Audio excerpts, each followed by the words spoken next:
Number 2 is this team, Columbus, needs to fire everybody at the end of the season, except for their scouting staff. Fire everybody in this organization, top to bottom, except for the people who make the picks, because they have had some pretty damn good picks over the last little while. Fire the guy who makes trades, fire the guy who makes signings, fire the guy who shreds paperwork or cleans the floors or the toilets. Fire everybody except for the guy who picks the players at the draft floor, because everything about this team is an absolute dumpster fire right now. And again, Corey, sorry for that, but it's true. You're now listening to the Boys in the Booth podcast with your hosts, Harper Cody, Chad Melbourne, and Casey Abrams. That's a big one. That's a big one. Yeah!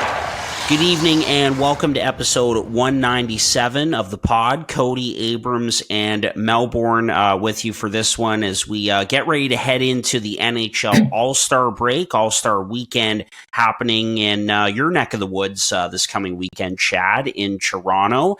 And so certainly looking forward to that. It's a break for all 32 NHL teams and their players, except for the guys, of course, who are going to be a part of All-Star Weekend. Our in-season check-in episodes continue, and we've got 2 divisions left. We're going over to the East, and we're going to be talking about the teams in the Metro Division in this episode. So before we get to that, fellas, how we doing?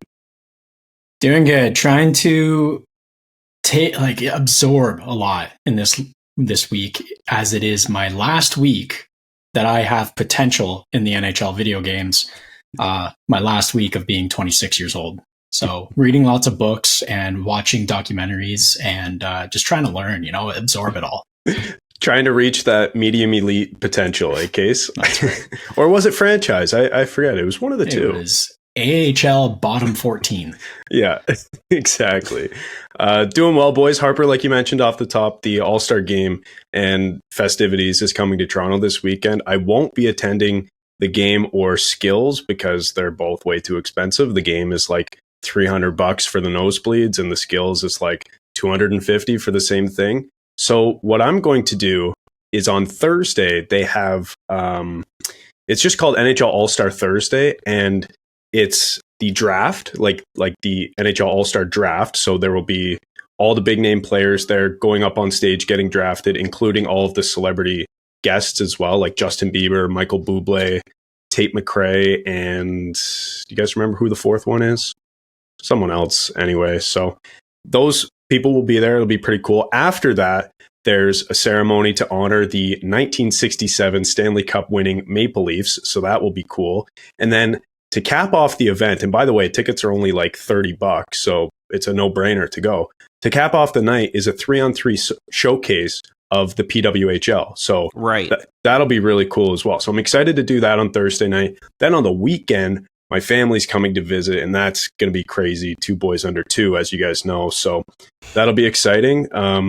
But I wanted to say, too, speaking of All-Star Weekend, I actually have thrifted t-shirt that is from the 2000 NHL All-Star game, the last time it was in Toronto. I should have worn it for this episode. I thought that was pretty cool. Maybe I'll wear it to the event just to show hey, it's been, fucking 24 years since you guys were last here. Maybe do it here more often in the hockey mecca of the planet. But anyways, all of that to be said, looking forward to this weekend. Harp, how you doing, man? I'm good. Yeah, it's crazy that we're pretty much at the end of January here. It's gone by fast, but doing well. Lots of things to look forward to as we continue along here in 2024, and yeah, doing good. Very nice. All right, so we're gonna structure this episode how we intended to structure it last week. We kind of got away from it, but hey, that's okay. So we're going to go back to, the teams that we were most wrong about in this Metropolitan Division, teams we were kind of spot on about in our, and again, this all goes back to our preseason rankings for this division. And so, most wrong, spot on, and kind of to be determined, kind of wait and see approach with those teams in that category. So let's start with most wrong, guys. And at the top of that list, there are two teams, the Philadelphia Flyers and the New Jersey Devils. So why don't we start with New Jersey, because we had them at number one in our preseason rankings. And actually, Chad, before we get going here, why don't you fire off our preseason rankings for the Metro? Yeah, so I wanted to jump in. I'll do that. I'll tell you the standings as of today, January 30th, and then I'll go to Casey to talk about his Devils first in one of the teams that we got most wrong. So here's how we ranked this division in the preseason. Boys, this was not some of our best work, and I hate to say it, it wasn't even one of us who was led astray. It was all of us basically agreeing, at least on the top 5 teams, in that order of the top 5. Like it was an episode, I listened back to it and there was so much agreement. It was frankly ridiculous, and I was shocked and appalled. But this is how our rankings went: New Jersey, Carolina, New York Rangers, Pittsburgh, New York Islanders, Washington, Columbus, and then Philly in the 8th spot. So like you mentioned, Harper, Philly and New Jersey are two teams who stand out as couple that we were very wrong about. So, Case, why don't you start talking about New Jersey? I think we were right in where we projected this team to be, because they were projected by everyone in this spot. And it's just been an unlucky, unfortunate year for the Devils so far. 3 things have really plagued this team. The first being goaltending has been atrocious this year. We thought that, Schmid was going to take another step forward. Vanacek could get back to what he was in the regular season last year, and that'd be a 1A, 1B situation. It would be all fine and dandy. Well, Vanacek has been the second worst goalie in the league for goal save above expected. Schmid was sent down to the AHL. Dawes called up, and he played well at first, but then he's kind of also begun to struggle. So the goaltending has not helped this team at all. The next thing is back-to-backs. This team is 1-8-1 on the second game of a back-to-back. I don't know what is wrong with them. It's just, they're a young team. You'd think they'd have young legs and be able to handle that, but it's really hurt them. And then the last thing is the biggest thing, and that's injuries. Injuries, man. Hughes, Heischer, Meyer, Palat, Siegenthaler, Nosek, Miller, and Smith have all missed considerable or significant time. Hamilton is out until March. Mm-hmm. At one point, they had a combined $35.4 million in injuries between 6 players alone. That's 42.3% of the cap was injured at one time. It's been tough. Like, just when one guy's coming back, 2 more get hurt. Now they're down 2 players for other reasons. McLeod and Calfoot are no longer with the team. So that's another one. Howell has been missing time because of the birth of his child. That's a good news reason to miss games. But man, injuries have hurt this team. What gives me hope, despite all of these injuries and bad goaltending and kind of shoddy defense, I'll also mention, is they're still in the race. They're still there. Mm-hmm. They haven't fallen too far behind, and most of that is because of depth scoring. A lot of guys have stepped up with the injuries, kind of, taking advantage of the extra playing time they're getting and scoring lots of goals. They have eight players with double-digit goals. They were the first team in the league to do that this year. Guys like Holtz and Mercer have stepped up in a big way. Mercer had a tough start to the season and then has really found such a stride right now. It's been great. They're 8th in expected goals percentage in their games. Hughes will be back shortly after the break. Meyer and Palat just recently came back. Siegenthaler and Nosek are expected back early February. This all-star game could not have come at a better time for New Jersey, and I still have hope that this is a playoff team because of the depth scoring, top guys coming back, and everything just pointing up. Yeah, it's funny, like you mentioned the All-Star break. I feel like for some teams, you absolutely need that break to reset and start the second half of the season on the right foot. And, other teams like Edmonton is the first one that comes to mind, obviously, on their crazy winning streak. Like, they don't want to take a break at all. So it's interesting, like, which teams want the break and which ones don't. But yeah, the Devils, man, tough start to the year. I mean, I can't say start anymore because we are past the midpoint, but just with injuries, goaltending, everything, it's tough to see. But at the end of the day, like, this team isn't getting any worse over the next few years. It's not like their window is closing or anything. And it's not like they're even out of the race at all. Like, as I look at it right now, they're 5 points back of Philly with 3 games in hand, and Philly holds the 3rd spot in this division. So, Yeah. if I'm a betting man, and I am, I would bet that the New Jersey Devils make the playoffs, and Philly probably doesn't, honestly. And obviously we'll talk about that. But when it comes to the goaltending, that was something we were pretty certain about. We thought it was going to be pretty good because Vanacek was good last year, Schmid was good last year, and I wonder if not being able to win on back-to-backs has to do with just not getting goaltending. I feel like on back-to-backs, when your team is tired, sometimes your goalie has to bail you out.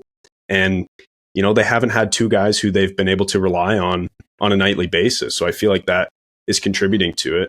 And then aside from the injuries, really, there's only a few players on this team that, you're really wanting more from. You mentioned Mercer had a really tough start to the season. He's been good as of late. So that's been a good sign.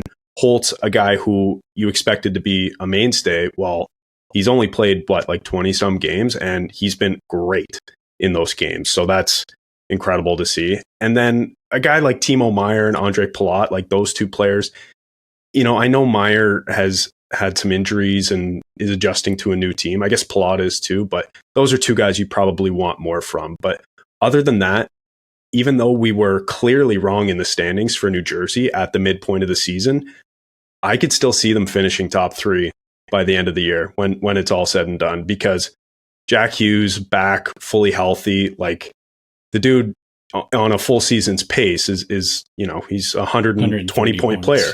Yeah, 130 point player. So there you go. Yeah, I've got to say that Jesper Bratt, like, as a replacement for the All-Star game, he has just replaced Jack Hughes in this time that he's been gone, because Bratt's been absolutely phenomenal. And yeah, there's times that I just don't think he has, I don't know how to say it, like, his stamina. He has such an engine that he doesn't ever seem tired, and he's going full tilt at all times, and he's so fast and so shifty. It's going to be fun to watch him. I think that whoever drafts him is going to get a good player in 3-on-3 hockey. Oh yeah. And I wanted to say something else too. Like, you mentioned that the defense has been a little shoddy.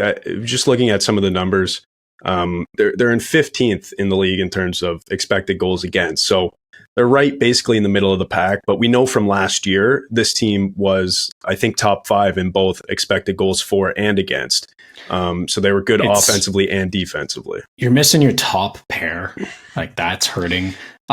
Graves, you're definitely missing him. That's who I wanted to bring up, Graves and Severson.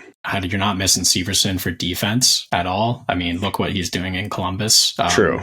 But another veteran who can control the play, I think. But what I'm getting at is you have Nemitz at 19 years old playing on the top pair. Well, he was until Siegenthaler got hurt. And then, Luke is playing a lot of time. He's been phenomenal. But then at times you've had Miller hurt. At times you've had Smith hurt. Kevin Ball was out briefly. Like, it's just, you can't keep consistency when everyone is constantly in and out of the lineup on the back end. You can tell that they don't know where their D partner is at all times. They're missing assignments because they're trying to cover for a phantom player. And, there's some guys that just haven't been themselves. John Marino struggled at the beginning of this year. I thought he was their best defenseman last year. Siegenthaler was a turnover machine in the first 2 months of the year, but I mean, he started to get better before his injury. So the back end's definitely not helping. Mm-hmm. Yeah, and I especially when that back end is banged up, it looks really thin back there, and certainly it just comes down to injuries and not getting saves. You can sum up this season so far for the New Jersey Devils as we've talked about. I thought that Schmid was maybe going to get a long-term extension, before the start of the season. I know that was being reported around a little bit, and unfortunately he's struggled this year, but he's still a young kid, and goaltending is voodoo, as we know, from one year to the next. So could certainly see Tom Fitzgerald, who was just given an extension and promoted to president of hockey ops, along with his GM title. As you know, Case, I could certainly see him, going out and getting a goaltender at the deadline. They've been tied to Markstrom, Gibson, Jake Allen. I think they looked at earlier in the season, so we'll see what happens there. But I would still bet that this team will be a playoff team when push comes to shove. And I think that with all things considered, missing your top defenseman and your top forward, and with the goaltending struggles and other injuries, they've done pretty good to, kind of weather the storm a little bit here. Case, the one question I have for you, man, is about Jack Hughes. And, it seems like for a young player, he's been banged up a lot so far in his career. Does that concern you at all?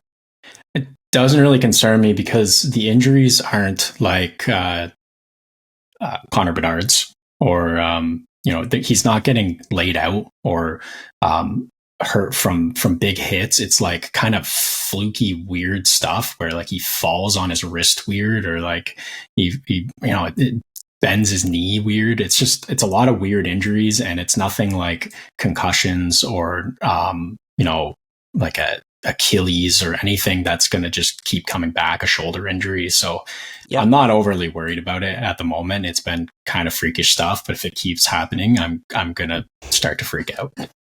Yeah, fair enough. And again, Nemec has been great. Like, it's been really good to see him take the jump, and that certainly isn't a surprise. Chad, you want to jump in there again? Yeah, well, absolutely. On Nemec, people around the league are noticing that he's playing and getting an opportunity. Like, what's his name? Juracek in Columbus specifically called out Nemec, saying guys in my draft are playing and I'm not. So I thought that was interesting. Nemec is just a guy existing, and he gets like called out by Juracek in a friendly way, obviously, but it wasn't meant to mean anything. Yeah, I heard that, but I'm like, Nemec is also the second overall pick. Yeah. Like, he's supposed to be pretty good. I know. But Juracek was what, 5th that year? So, I get, they're in like the same tier, I think, or like at least pretty close. But anyway, that wasn't even what I was going to say. Where was I going with this? That Juracek comment just got me off track. But, actually, yeah. So Harper mentioned that the trade deadline, maybe going out and getting a goalie. Case, what do you think they should do at the deadline? Do you think a goalie is in the plans, a defenseman to replace Dougie Hamilton, and maybe Hamilton comes back in the playoffs, or what? I don't think you're replacing a defenseman. I think that when the other small injuries come back, you've still got a pretty good decor here. Nemec is actually filling that hole pretty well. And then on top of that, you still have Marino and Miller down the right side, as well as Brendan Smith, who can play both sides. Santeri Hataka has actually been a great call up so far. He skates really well. He's really good in his own end, and there's a lot of depth there. So I'm not really worried about getting a defenseman, especially when you're going to pay an arm and a leg at the deadline. But goaltending is 100%. I think that they're going to go out and get a goalie, and it's an interesting development that they're closely linked with Adam Henrique now, because John Gibson is there. So maybe that's a big time trade coming down the pipe. Yep. I don't think it makes sense to get a $6 million man or whatever Gibson makes, but how many years does he have? I'm not sure. I would have to look it up, but is him and Markstrom, like, it's after this one? I don't know. We've seen like this year, like the reason why we were so wrong about this team and others in this division is because goaltending is just like so tough to predict. And these guys who make so much money, like, I don't know. Yeah. Anyway. Yeah, Gibson's at 6'4", I believe, and Markstrom is at 6. And I believe it's another 3 seasons for Gibson after this one. Is that right? That's right. Okay, perfect. Yeah, I don't know. I don't know what the right answer is. The team New Jersey is not really in much of cap trouble for another 2 years. Mhm. So, Yep.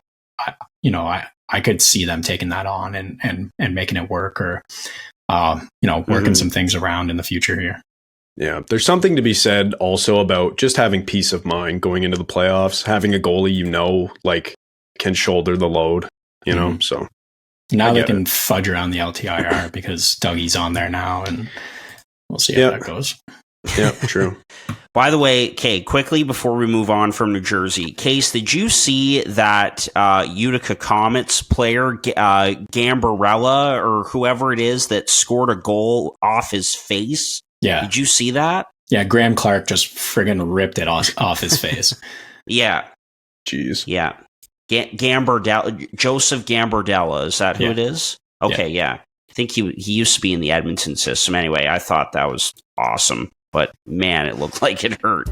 We interrupt this podcast to tell you about one of our favorite partners, Sign Up Expert. If you're a sports bettor, whether a brand new one, casual, or hardcore, listen very carefully because this ad is for you. Guys, line shopping for the best odds matters, and that's why any profitable sports bettor needs to be using multiple sports books to maximize their winnings. Thankfully, there has never been a better time to get signed up, and we are here to connect you with the best promotions industry-wide. When you use our link at signupexpert.com/boysinthebooth, you can get access to all the top sportsbooks in your region, along with a review of each platform and their benefits. Most importantly, all of these sportsbooks have valuable sign-up offers for new users, and when you register through our link, again, signupexpert.com/boysinthebooth, you will automatically receive the top offer at each one, allowing you to start line shopping with an enhanced bankroll. Guys, once again, it's simple. When you use multiple sportsbooks, you ensure that you can always access the best available odds out there, which is key to being successful and taking home those winnings, baby. So, if you want to take advantage of these incredible benefits and support our brand all at the same time, it's a win-win, please consider signing up for your next sportsbook through our link in the description down below. signupexpert.com/boysinthebooth. One more time, that's signupexpert.com/boysinthebooth. Hey guys, Harp here from the pod. We all want two things as sports fans when it comes to buying tickets: to not be ripped off by scalpers and to have an easy way to do it. That's where SeatGeek comes in. This pod is sponsored by the absolute best ticket app out there, SeatGeek. SeatGeek takes the confusion out of buying tickets, making it quick and easy to get the best deals on tickets to your favorite sporting events. It does this awesome thing where they score each ticket out of 10 based on its value, so you know whether you're getting a good deal or not. If the tickets are green, you'd better act quick and secure those things, but if the tickets are red, maybe wait a little bit before pulling the trigger and monitor the price in the SeatGeek app. SeatGeek just makes it way too easy. Anyways, here's the best part. SeatGeek has completely hooked us up. Boys in the Booth listeners get $20 off their first purchase on SeatGeek with the promo code Boys in the Booth in all caps. Click the link in the description to download the app today. And remember to get your discounted tickets to your favorite sporting events using the code Boys in the Booth in all caps. Get great seats for a fraction of the cost with SeatGeek. Now back to your regularly scheduled podcast. All right, we'll move on to the Flyers. And of course, we were so wrong about this team. But look, I think it was justified to think that they were going to be at the bottom of this division. Danny Briere takes over and says it's a rebuild and, not expected to be very good. But man, who saw this coming? What a season it's been for the Flyers.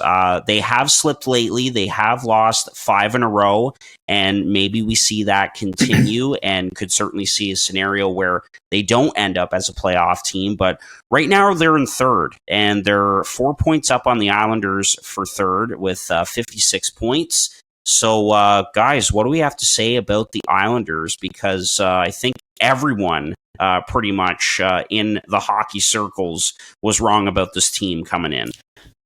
Bold take. I don't know. I don't think we were that wrong. I think that this team is still going to be bottom 3 in this division. We're going to be wrong because we had them dead last and by a long shot and weren't even thinking about it.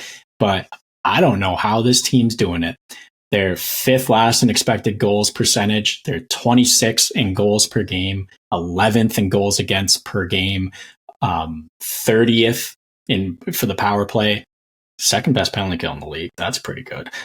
Almost exactly average goaltending they've been receiving, and now their starter is gone. So I don't know how this team has been successful so far. And I don't think they're going to continue to be successful. They've lost 5 in a row, like Harper mentioned.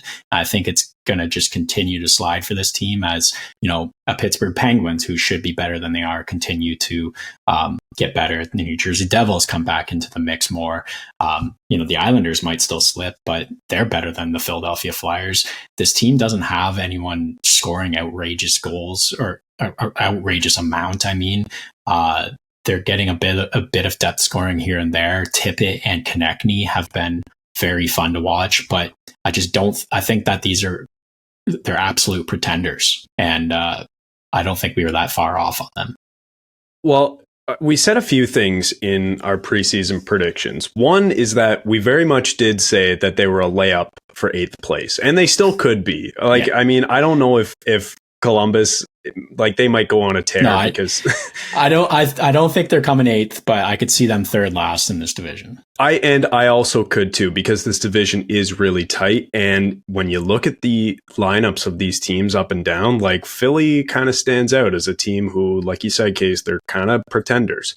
But we did say that this could be a team who maybe scores a little more than we thought they were going to, because they had players like Sean Couturier and Cam Atkinson healthy. And we've seen this year, they don't have a single player over a point per game, but they're getting contributions in their top 6 from all of those guys. So, they are scoring some goals. We also did say that, no matter what, no matter the personnel in this team, and Harp, I believe you said this, John Tortorella is going to get the most out of this group. And he really has, honestly. Yep. And you just wonder how long that message can last, because like Case alluded to, even though they're not scoring much and they're not generating a ton of chances either, they're actually defending pretty well. Like I noticed they're top 10 in expected goals against. They're not giving up a ton, and their penalty kill is really good too. And as long as they have average goaltending, that might be okay. So I don't think they're going to finish in a playoff spot. I'll say that. I think they very much are pretenders. I'm with you there, Case. But we have to say we were very wrong about this team because we picked them to finish in the 8th spot. Yeah. What I'm saying is at the end of the year, I don't think we're going to be that far off. Right now, we dropped the ball completely. For sure. But, yes. No, I agree. That was to be expected. But complete lack of goal scoring, sure, they're playing good defense, but I don't expect the average goaltending to continue. Is Sam Harrison going to shoulder a starting role, and then Kyle Peterson's your backup? I don't know that that's going to work out. And how long? And how long can Torts' message really stay present with these guys? I feel like you can only really crack down and get the most out of a team and squeeze for a little bit. I think a 5-game slide like this is going to be drilling a hole in this team's head. Okay, yeah, maybe we just got lucky, Mm-hmm. And the reason we picked them to finish 8th too, before Philly fans come for us saying that, we're ragging on the team, calling the pretenders, they're not supposed to be good. They drafted Matvei Michkov, they drafted Cutter Gauthier, and, they traded him because he wanted to be traded. But trade's worked out so far. Trade's been pretty good, but it's the point is, they're supposed to be a bottom third of the league team so that they can get better properly over time. So it's not like we're trashing the team. They're not supposed to be this good. In fact, we don't think they're this good. Yeah, and again, going back to Case's point, I don't see this team being a playoff team at the end of the day. Could they certainly stay around it, stay in the hunt after the deadline? Sure, but I don't think they'll be a playoff team at the end of the day. But look, with Torts and his message and the way that he wants them to play, look, like when we get to the end of the year or close to it, I mean, these guys are going to be just worn out because, you have to scratch and claw for everything. Like you have to work so much to score goals. And, it's like we've said before about Rod Brindamore and his system with Carolina. Great coach, great team, who we're going to talk about here in a minute. But it really takes a lot of work for them to score. A lot of dump and chase, playing hard in the corners, below the goal line, and that sort of thing. But they've been a pleasant surprise. Owen Tippett in particular, guys, obviously he got that 8-year extension. $6.2 million is the AAV, and he's earned it. Like I remember when that deal went down at the deadline. When was it? Last season or the one before?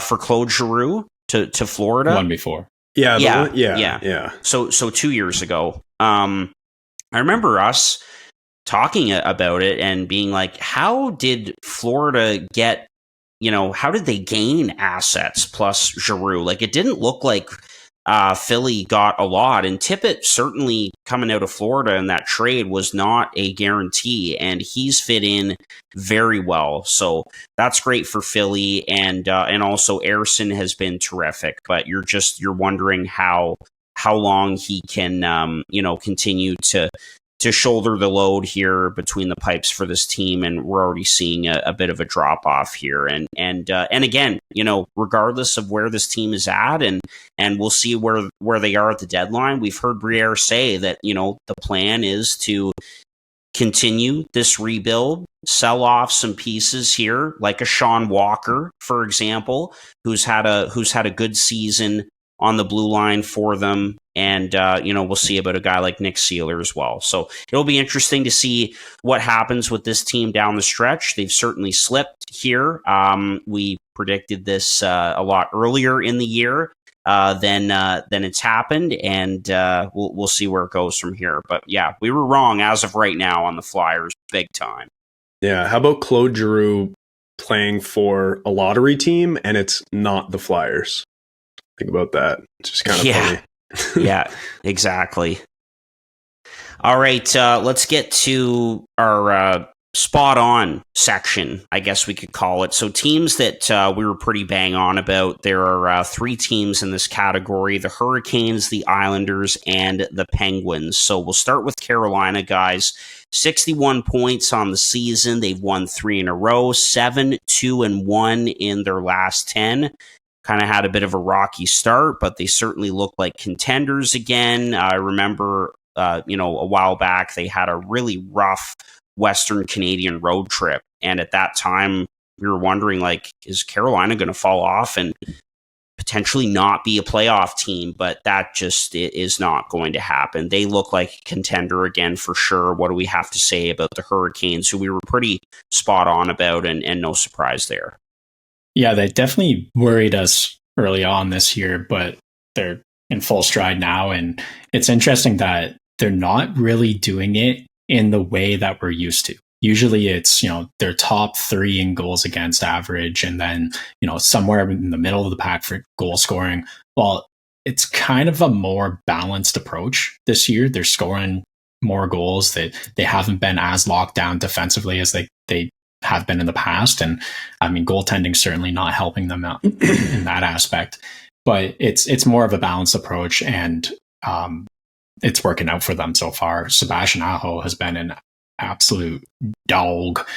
He's been doesn't great get for enough me in fantasy, and definitely not enough credit for that guy. what's really spurring this team ahead is their special teams. And it's great. Second in PK, fourth in power play. And that's, it cuts out the need for good defense and good goaltending when you're on the power play or when you're doing well. Mm-hmm. So, yeah.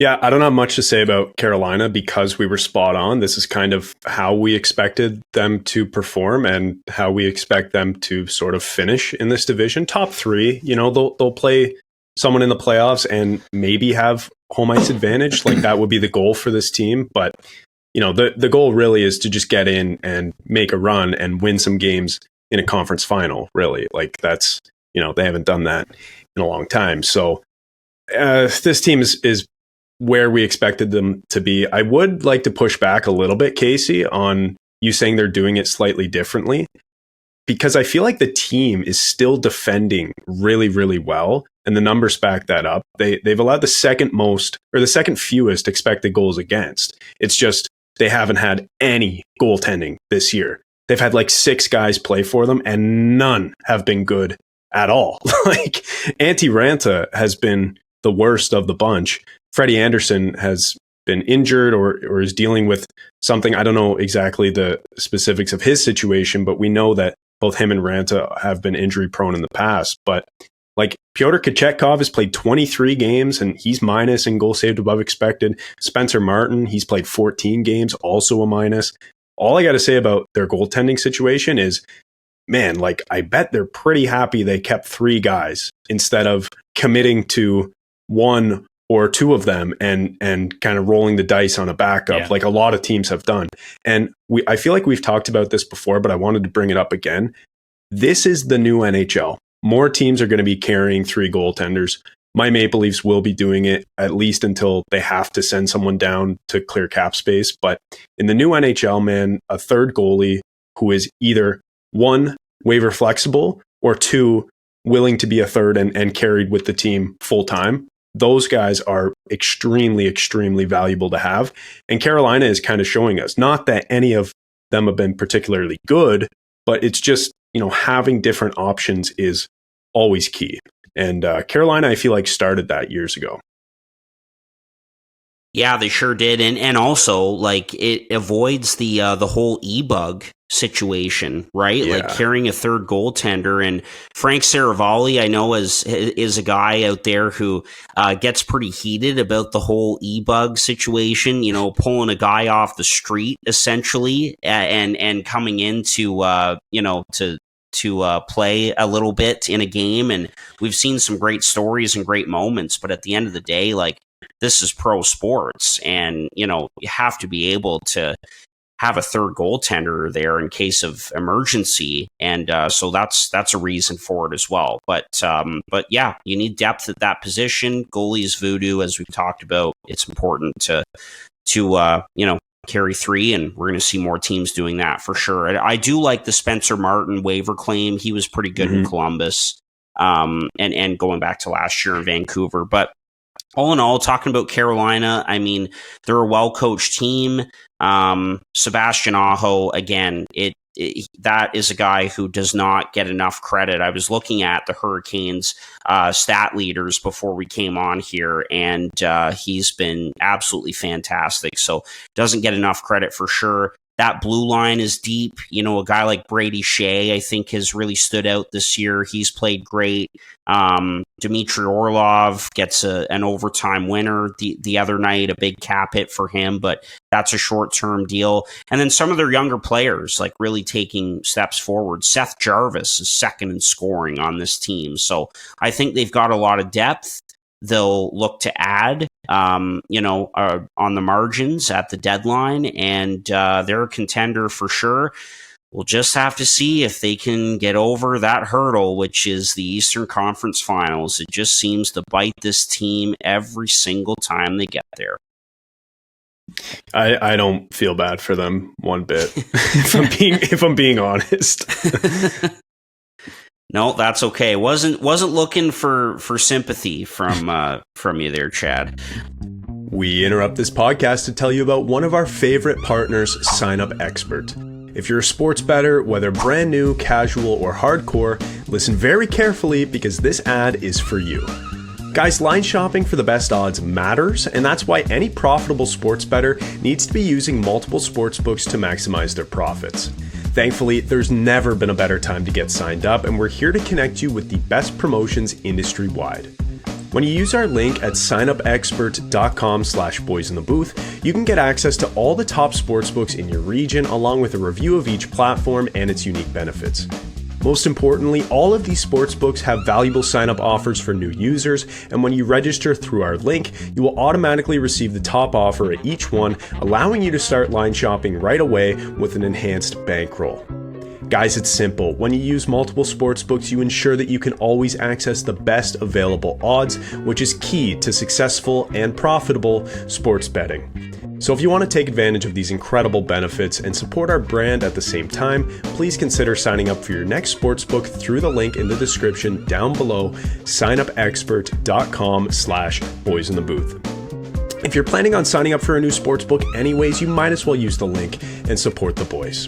So one more time, that's signupexpert.com/boysinthebooth.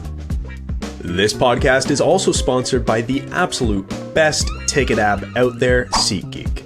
SeatGeek takes the confusion out of buying tickets, making it quick and easy to get the best deals on tickets to your favorite sporting events.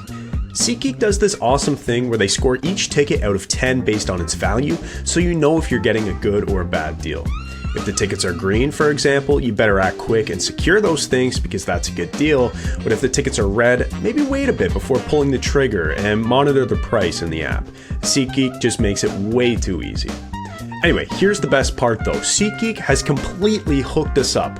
Boys in the Booth listeners get $20 off their first purchase on SeatGeek with the promo code BOYSINTHEBOOTH in all caps. So click the link in the description down below to download the app, and remember to get your discounted tickets using the code BOYSINTHEBOOTH in all caps. Get great seats for a fraction of the cost with SeatGeek. All right, we'll get to the other two teams here in this spot on category, and the next is the New York Islanders. We know that they recently made a coaching change. The one and only Patrick Waugh is back behind an NHL bench, and they've got a record of 1-2-1 since Waugh took over. So it's kind of the same with the Islanders. 2-6-2. In their last 10, 52 points. They're 1 point up on the Devils, the Caps, and the Penguins for that fourth spot. So what do we have to say about the Islanders?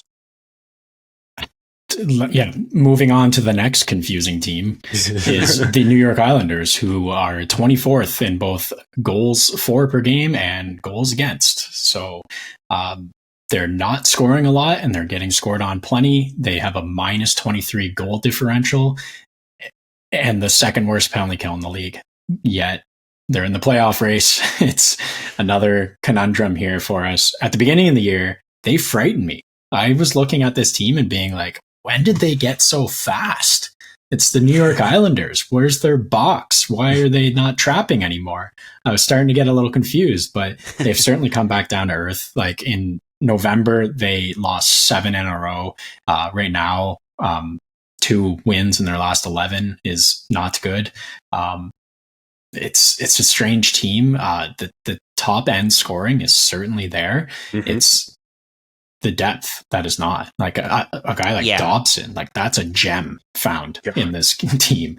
Absolutely. Barzal, it's nice to see that the system isn't holding him back no longer. Like he is scoring at will and has been phenomenal. And Horvat has been good too, but the depth scoring on this team is non-existent, and that's certainly hurting them. It's another team that is sliding pretty heavily right now, and I don't see them in the playoffs either. Yeah, just like you said, Casey, hit the nail on the head. After Brock Nelson, their top 5 guys, basically, after that, the production falls off a cliff. It's not even close. They have nobody who generates anything in their bottom 6. It's frankly, it's pretty crazy. But when you look at this team on paper, kind of makes sense. You just see, and that's why you're spot on. Yeah, it's kind of it's 2 lines who I guess can score, but they're not lighting any houses on fire. And then you've got a bottom two lines who just like they're black holes. Like they just don't do anything. They prevent chances, I guess, but like this year hasn't even really been the case.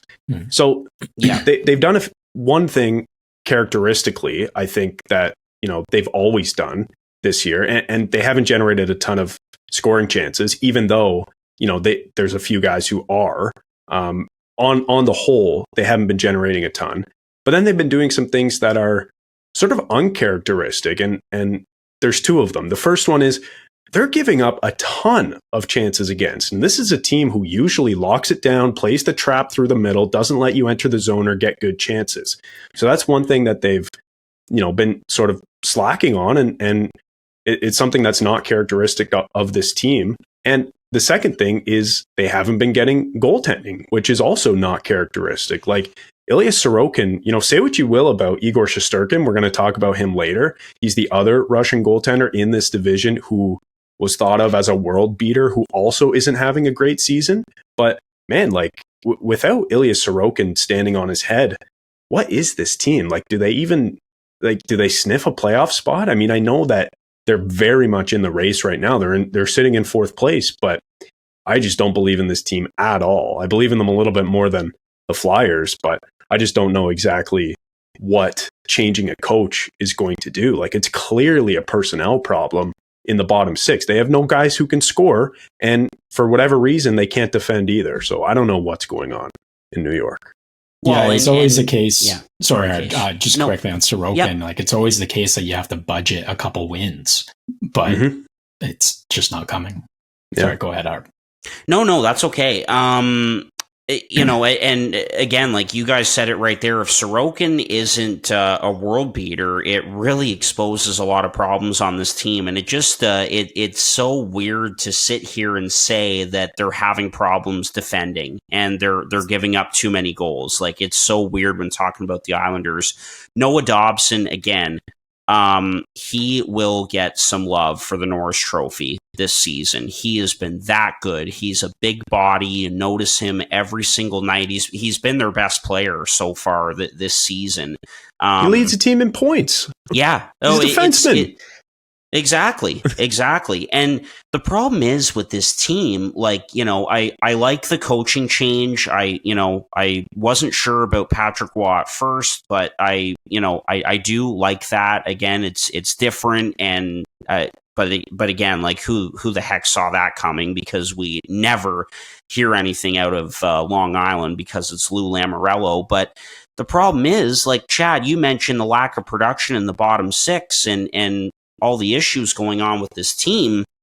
There's not much that they can do, because what does Lou Lamoriello do? He bets on guys and he bets on term with good guys thing that he you've got likes. Pierre Engvall locked up for $3 million for the next 8 years. Like, Well, what is that it- doing for your team? Well, exactly. And, you've got guys like Fashing and Gauthier and some others who, they're decent hockey players, but they're not going to be big contributors in your bottom six. And so again, it's a weird team because they're not going to be at the top of this division. They're not considered a contender, maybe not even a playoff team, but yet this is their group for the long haul. And so I don't know what you do if you're Lou Lamoriello. They need a scorer. Like, I think they need another scorer, maybe add some depth on the back end as well. But again, what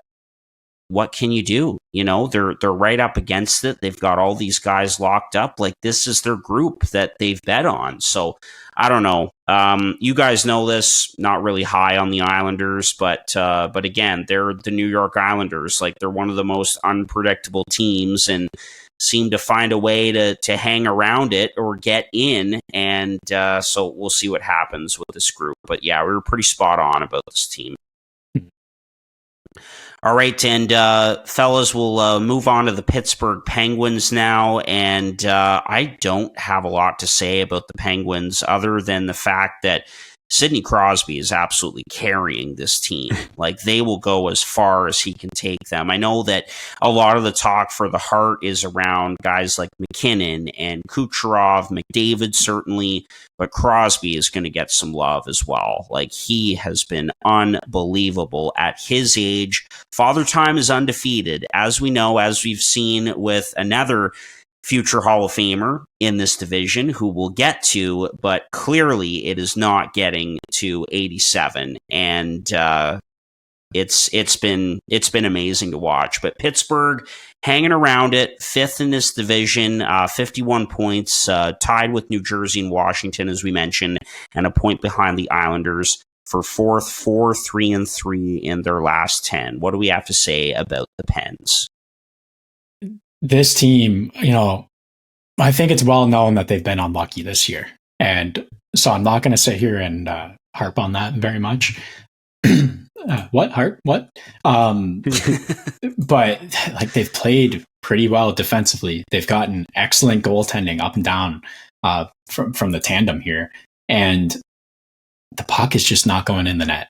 It's unfortunate. Their shooting percentage has been just atrocious all year, fifth last in the league.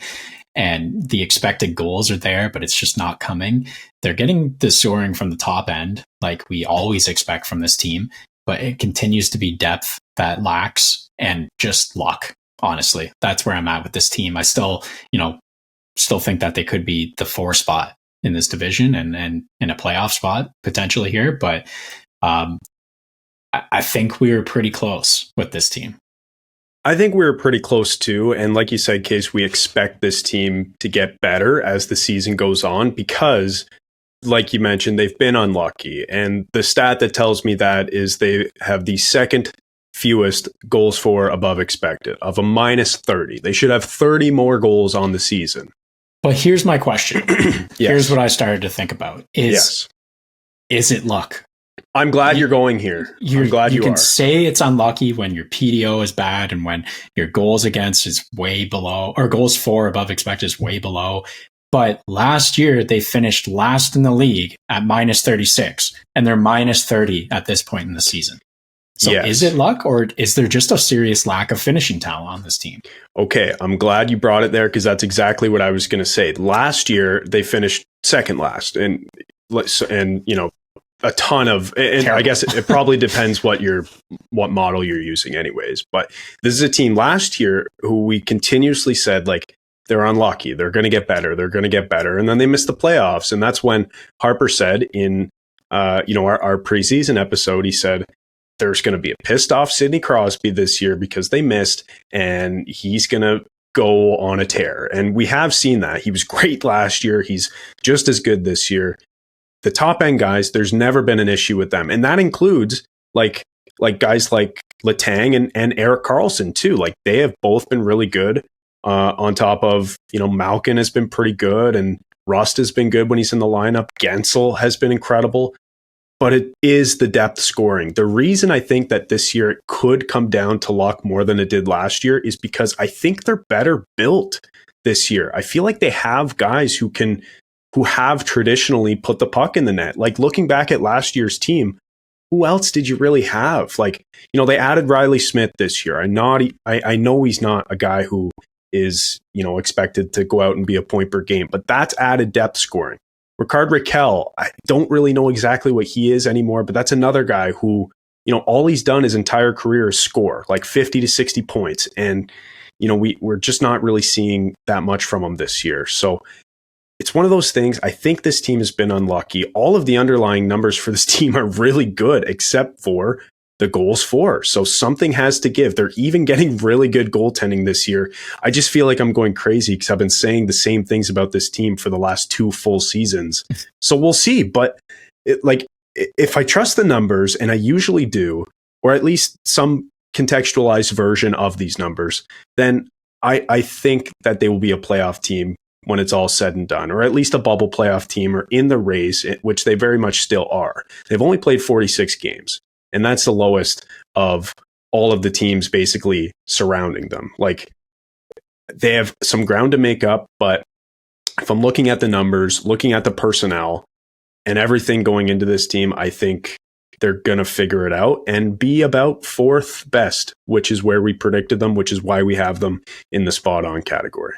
I know that was long-winded, but sorry, Harp, you can jump in. No, that was great from the both of you. And look, I do see Pittsburgh figuring it out and being a playoff team because of 87. I said it before the season started. He was pissed off at the end of last year. A loss to the Chicago Blackhawks, guys, prevented this team from being in the playoffs. Who would have thought? So, you take all of that into account, and the season that Sid is having, I mean, he will take them as far as he can go.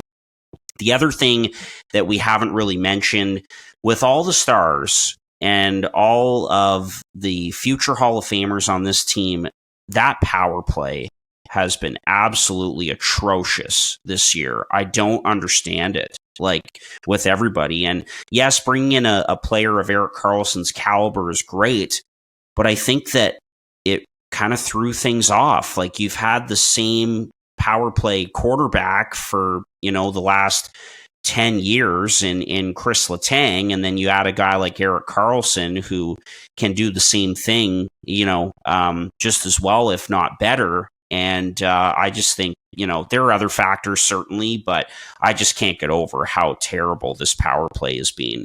There have been some pleasant surprises. Alex Nedeljkovic is one of them. I think we kind of looked at that signing from Kyle Dubas as kind of a nothing signing. Nedeljkovic had a tough couple of years, and again, going back to Carolina, clearly they made the right choice moving on from him, but he's had a bit of a resurgence with Pittsburgh. So him and Jari have been pretty good. Again, Jari, that extension was a bit of a gamble, and we'll see how well that ages in Pittsburgh. But again, I go back to another point I think I made coming into the season, and the bottom six was a problem for this team last year, and I don't think it got much better. I'm sorry, there are some good players in this bottom six, but they're just not the same. They're not the guys that they used to be. Lars Eller is not what he used to be. And I mean, congrats to him on reaching 1,000 games, but he's just not the player that he was in Washington anymore. Noel Acciari, again, good player, but I think $2 million is a little bit rich for him. And, again, other than a guy who can crash and bang a little bit, don't know how much offense is left in the tank from a guy like that anymore. Harkins, Colin White, O'Connor, these guys, again, not really expecting that much from them. And we'll see what happens with Jake Gensel as well. They're going to have to see where they are at the deadline and make a decision there. Maybe you decide to move on from a guy like Gensel and maybe get a couple of players that can come in and who are a little bit younger and play right away, i.e. maybe a deal with the Vancouver Canucks, and you bring in a couple of young guys in a trade that can help you out right away and just give you a little bit more depth. But at the end of the day, I think that this team will be a playoff team because of one reason and one reason only, and that's 87. It's rare that those hockey trades work out, but obviously we're seeing the Jets LA trade that was basically that. It was PLD for bodies who are good now, and it's been working out for them. So that I could see it because you're not selling for picks. No, exactly. And sure, could you get a pick? You could get a second rounder maybe in a for Gensel deal, but you could get way more. No, I know, but you get obviously more than that, but you get a pick or two in there and a couple of younger players who can help you out right now, because obviously you're not selling Gensel away for picks and prospects, and that'll be interesting to see what they do with him, because he does need a new contract after this season, and I think once everybody slows down or decides to hang him up, we know where this is going in Pittsburgh. Mm-hmm. He deserves respect, man. He is quietly one of the best producers around. He gets zero credit because obviously Crosby and Malkin, but he's been very, very good for a long time now. So he's going to get paid whether it's in Pittsburgh or somewhere else. The last thing I'll say on Pittsburgh is if this team starts to heat up and starts climbing up the ranks in this playoff race that they're in, the price for Chris Letang in fantasy goes up from a third to a second. So buy now. Buy now, everybody listening. Not even worth a third game. That's my pitch anyway. All right, we'll move on to kind of our to be determined category here. 3 teams to finish it off. We've got the New York Rangers, who sit at the top of this division, the Capitals, who are in 7th, and the Columbus Blue Jackets in 8th. So let's get to the Rangers, guys. At the top of the board here, 63 points. They've, kind of had a bit of a drop off in play the last 10 games. They're only 4-5-1, but the Rangers are at the top of this division. What a start to the season it was for them. Panarin has been unbelievable once again. Let's talk about the Rangers. Yeah, the interesting thing about the Rangers, and I don't, we have these as we'll see because we're slightly off on them at the beginning of the year, but really we said there's 3 teams that we expected to be really good in this division, and any of them could win it, and the Rangers being one of them. What's interesting about this team is that they haven't been that good 5-on-5. They've been quite average, actually. They're expected to get about half the goals. They're getting slightly less than that at 5-on-5, and their power play has been excellent. Their PK has been good, so those are canceling out. What's been interesting about this team is how they're capitalizing on the odd men on the ice in overtime or 4-on-4. They're a plus 13 goal differential in other on Money Puck. If you search for that, I was trying to find why is this team so good? They're scoring at some strange times, and it's really working out for them. We already touched on how Shesterkin has been not very good this year, but Jonathan Quick is picking up the slack there. That's for sure. And Panarin, man, I got to shout out Panarin. He is having an MVP caliber season. He's just being out MVP'd by Cooch and Mac and Crosby. But God, Panarin's been excellent this year. Maybe it's because he was non-existent in the playoffs and he feels like he owes his team. I don't know what it is, but the top end scoring and the power play, that's what's getting it done in New York.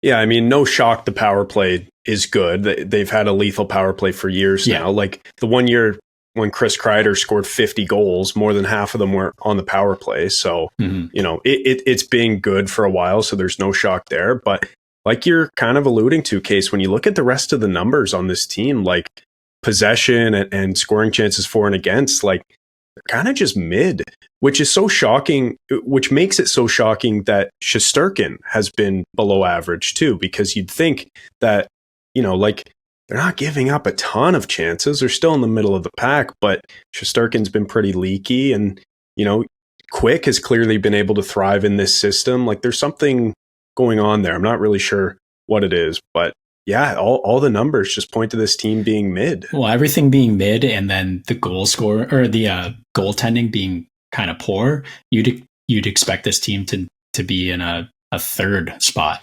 Yeah, like we had them, but here they are, first place because they score goals. Yeah, and they're probably going to buy at the deadline. I think they're a playoff lock. They're maybe they're not as good as maybe we don't think they're as good as they are right now in the standings, but they're still a pretty damn good team. So they're going to buy. They're going to get better, at even strength, and maybe they are just hoping that Shesterkin gets better because you're not adding a goalie, obviously. And it's not like he's been unplayable. He just hasn't been himself. And the standard for him is higher than most other goalies in the league. So he's been league average. Exactly. You just expect him to be the best in the league. Exactly. And that's the same, going back to Sorokin too. He's another guy who's just been league average, and we expect him to be much better. So I don't know. It's an interesting team to look at. A lot of mid going on right here. The Panarin talk for Hart, that would be fun, but you're right. He's getting out-hearted by the other candidates. Can we add Matthews to that conversation too, please? The guy might score 70 goals this year. I feel like he deserves it. He might only get 10 assists on the entire season, but he might score 70 goals. So I feel like he's warranted to be in the conversation. But, Fine. Okay. Thank you, Harper, arbitrator of Hart Trophy discussion. Yeah, I'll put him at podcasts. Once you talk about the Vancouver boys. Yeah, That's true. right. True. Well, that's because you got money on Pedersen. That's why. But Yeah. which, by the way, it's looking pretty all right.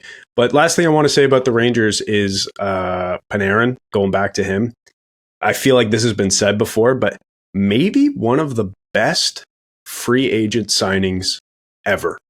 Like one of the guys who has just lived up to an enormous contract. Like you can't say that often. And I feel like, I know, Casey mentioned he wasn't good in the playoffs last year, but just a guy who consistently scores and just does it all for this team. So congrats to him for keeping it going. Great. I'll say he's one of the best free agent signings ever after he tears it up in the playoffs this year. Fair. If he doesn't, then Yeah, because kind of overall, I think it's safe to say like he hasn't been that great of a playoff performer. Is that fair to say? Like in his career in general, I would have to look. I'm not. Took I'm down not Tampa exactly Bay sure. Lightning with the 8th place, or worse than 8th. Was that the bubble? Swept the Tampa Bay Lightning when they were the best team ever. Yes. true. I only remember that because of the handshake with Kucherov. Yeah, but then couldn't even get past the Devils. Idiots. Yeah, but no, he's back. He's been excellent. Adam Fox, great. Keandre Miller, I think, is a really underrated defenseman as well. Trouba, tries to go out and decapitate someone every single night, and it's just crazy to think like with this team, as good as they are. Shesterkin has not been a world beater, very much like Sorokin, like we said. If it weren't for Jonathan Quick picking up a lot of the slack, like where would this team be in the standings? Like that's a question that I heard that got asked the other probably day. third place, like we predicted. Yeah, wouldn't be that big of a drop off, but like there's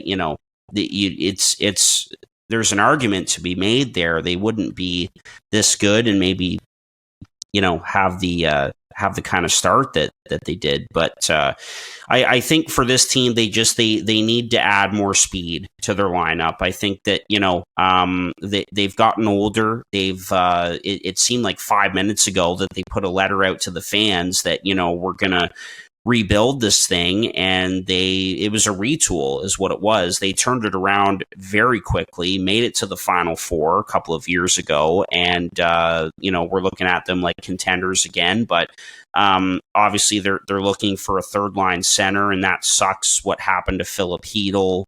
He's had a long history of concussions and is going to be out for the rest of the season, so certainly expect them to add a third line center, or at least try to, whether it's a Henrique, a Monahan, whoever, but I think they need to add some speed in their bottom six.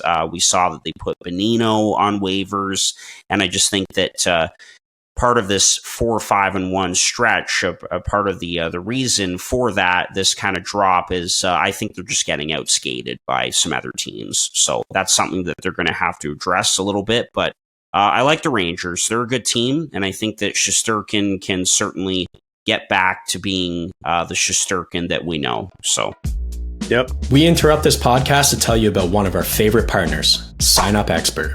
If you're a sports bettor, whether brand new, casual, or hardcore, listen very carefully because this ad is for you. Guys, line shopping for the best odds matters, and that's why any profitable sports bettor needs to be using multiple sports books to maximize their profits. Thankfully, there has never been a better time to get signed up, and we are here to connect you with the best promotions industry-wide. When you use our link at signupexpert.com/boysinthebooth, you can get access to all of the top sportsbooks in your region, along with a review of each platform and its unique benefits. Most importantly, all of these sportsbooks have valuable sign-up offers for new users. And when you register through our link, you will automatically receive the top offer at each one, allowing you to start line shopping with an enhanced bankroll. Guys, it's simple. When you use multiple sportsbooks, you ensure that you can always access the best available odds, which is key to successful and profitable sports betting. So, if you want to take advantage of these incredible benefits and support our brand at the same time, please consider signing up for your next sportsbook through our link in the description below. signupexpert.com/boysinthebooth. If you're planning on signing up for a new sportsbook anyways, you might as well use our link and support the boys. So, one more time, that's signupexpert.com/boysinthebooth. This podcast is sponsored by SeatGeek, the absolute best ticket app out there. SeatGeek takes the confusion out of buying tickets, making it quick and easy to get the best deals to tickets at your favorite sporting event. SeatGeek does this awesome thing where they score each ticket out of 10 based on its value, so you know whether you're getting a good or a bad deal. Last time I got tickets to see the Devils play, I first saw red tickets. I waited it out, monitored the price in-app, and once I saw green, I pulled the trigger. SeatGeek makes it that easy. And here's the best part. SeatGeek has completely hooked us up. Boys in the Booth listeners get $20 off their first purchase on SeatGeek with the promo code BOYSINTHEBOOTH in all caps. Click the link in our description to download the app, and remember to get your discounted tickets using the code BOYSINTHEBOOTH in all caps. Get great seats for a fraction of the cost with SeatGeek. Two more. Let's rapid fire because, of course, we always say it's going to be short and it never is. No, it isn't, but that's okay. All right. Washington and Columbus. The Caps, 51 points, again, in that three-way tie with Pittsburgh and New Jersey for that fifth spot, a point behind the Islanders. 4-5-1 in their last 10 as well. The Capitals are. And what do we have to say about Washington?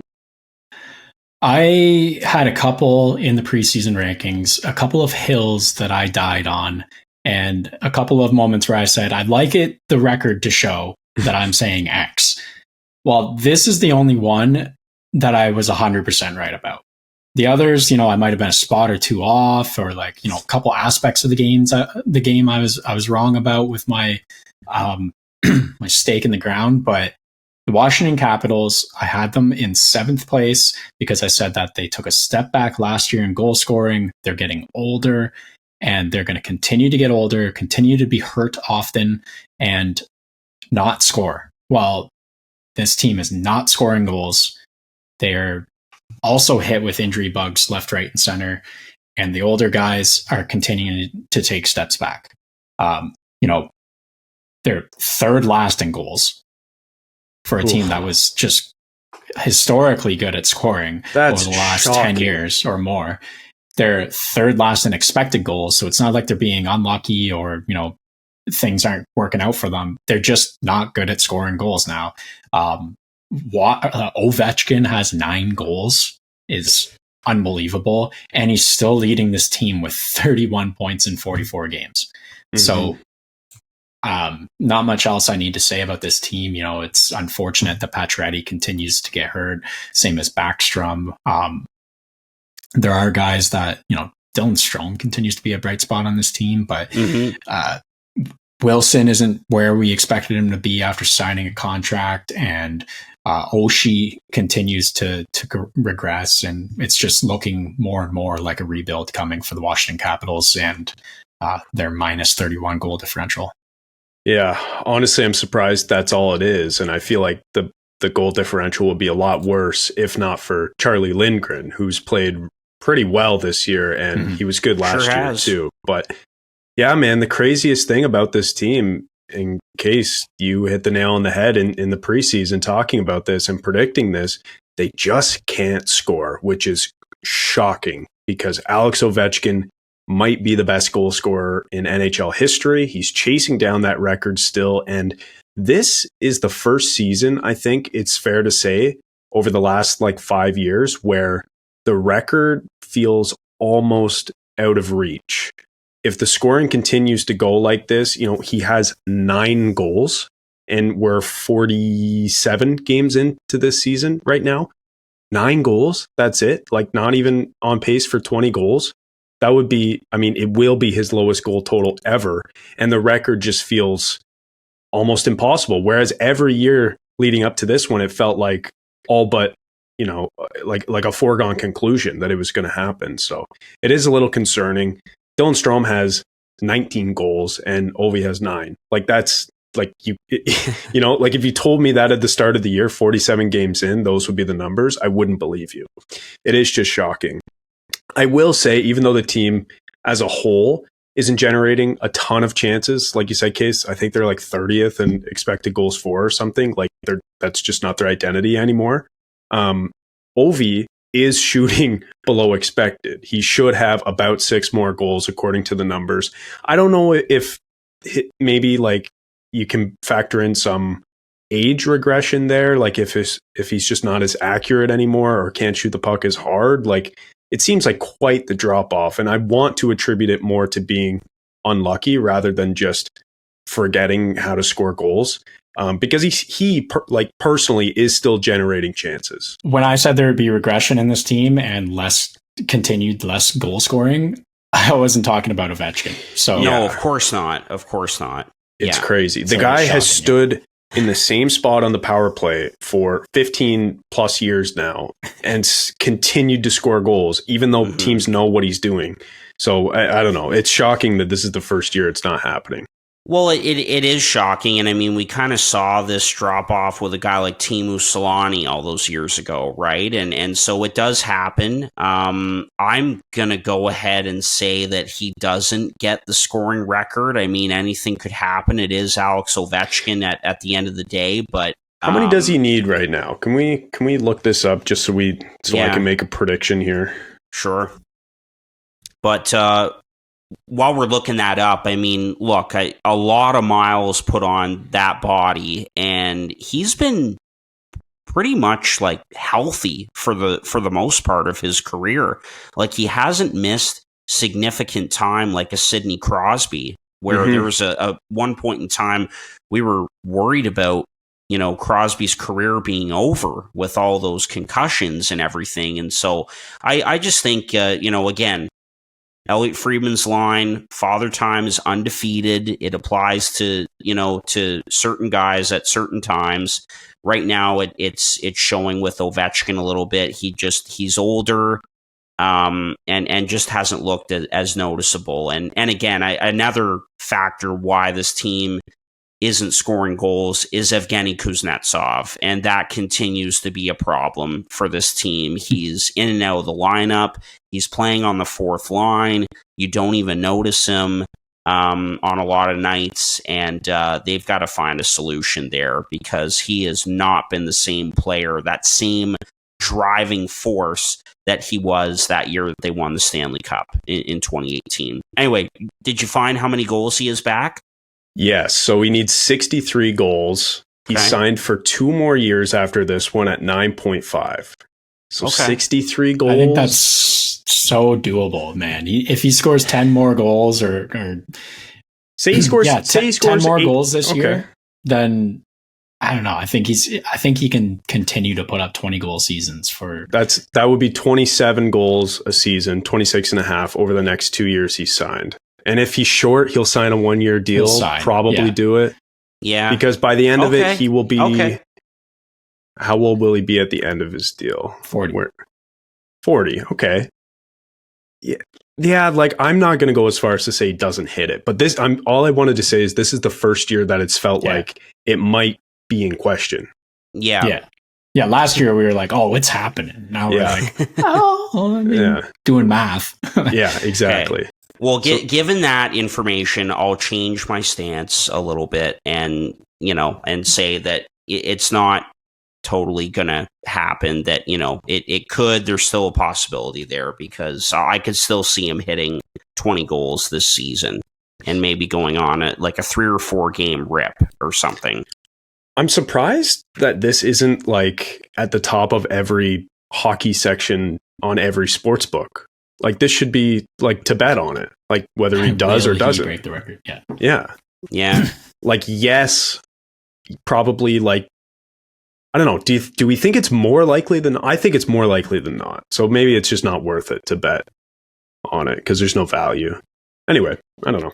Yeah. I think we're on a bit of a tangent. Yeah, we are. We wrap this puppy up. Yes, we are. Yeah. Yes. All right.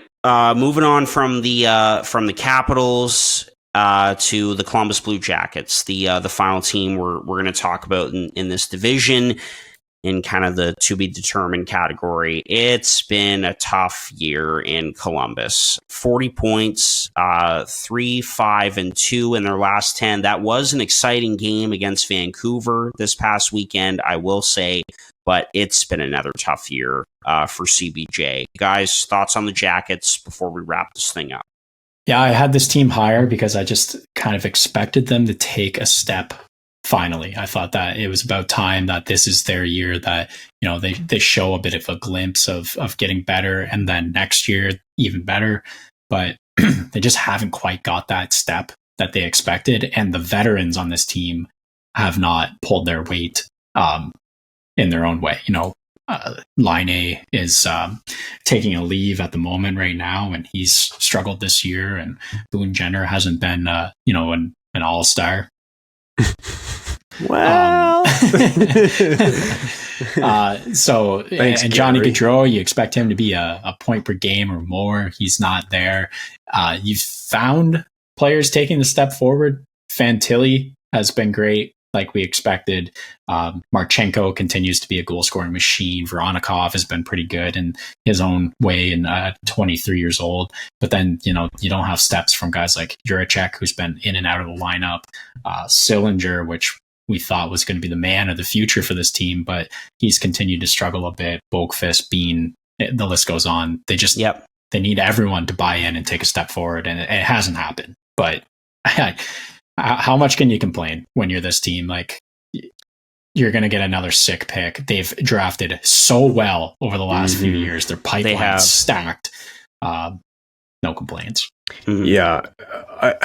I want to address this to the only Columbus Blue Jackets fan I know who reliably listens to this show, Corey, in his work truck. So he'll be listening to this tomorrow morning, I'm assuming. Yep. So Corey, this one's for you. You're not going to like me for these two comments. First, sorry for all the ads, because they're not going anywhere, and we're trying to break even with this show. So, you know, maybe listen to the ads and help us out. Number two is this team, Columbus, needs to fire everybody at the end of the season, except for their scouting staff. Fire everybody in this organization, top to bottom, except for the people who make the picks, because they have had some pretty damn good picks over the last little while. Fire the guy who makes trades, fire the guy who makes signings, fire the guy who shreds paperwork or cleans the floors or the toilets. Fire everybody except for the guy who picks the players at the draft floor, because everything about this team is an absolute dumpster fire right now. And again, Corey, sorry for that, but it's true. So, Chad, you kind of took, my the direction that I was going to go. You were going to fire the janitor too? No. That's shocking. No, but and by the way, got a vintage Blue Jackets hat here, Chunk. I know you've seen that before. That was my grandfather's, so kind of a cool little souvenir there. But I'm sorry. Why is Jarmo Kekalainen still the general manager of this hockey team? Like, that is the direction I was going to go. That was personal. He's been there since 2013, multiple coaching hires, the whole Babcock decision, and the way that was addressed, and just the way that he conducts himself. I don't get the vibe that he even cares about his players. Like, I'm sorry. Like, that is how fed up I am with this general manager. He's been there forever, multiple coaching hires. They've had no success. I don't think the culture is very good. You've got young players who are frustrated, older players who are not producing. It's just, it is a complete dumpster fire, and I don't understand why this general manager is still in place. I really don't. I know that, but from what I've heard, it's a pretty hands-off ownership group in Columbus. They kind of hire people and say, go run free and do your jobs. But there's got to be a change at the top, and I think we will get one, hopefully. I don't know why Kekalainen is still the GM. I'm sorry. That's all I got to say. There's got to be a change at the top, and it starts with John Smith. Why is he still the janitor? That guy has been asking for it, let me tell you. He's been asking for it. I thought you were going to say John Davidson, who's the president of this team. But no, back to the janitorial staff. Everyone's got to go except for the guys who make the picks. And look, they have a bright future. And maybe as soon as next season, this team will finally be able to take a step. But they've got to change just about everything. I agree. So, Corey, sorry, we love you, man. God bless you for listening to us every week. But your Jackets, they got to make some changes, pal. Sorry. Mm-hmm. Anyway, all right, that wraps up our in-season check-in episode on the Metro. Next week, we'll finish it off with the Atlantic. Always a fun one. And enjoy the rest of your week. Enjoy All-Star Weekend out of Toronto. And we will talk to you again next week when we cover the Atlantic. Take care. This has been another episode of Boys in the Booth with Harper Cody, Chad Melbourne, and Casey Abrams. Connect with the Boys in the Booth on Instagram, Facebook, and YouTube at Boys in the Booth. Visit boysinthebooth.com for show details. And don't forget, you can become a patron of the podcast for just $1 a month at patreon.com/boysinthebooth.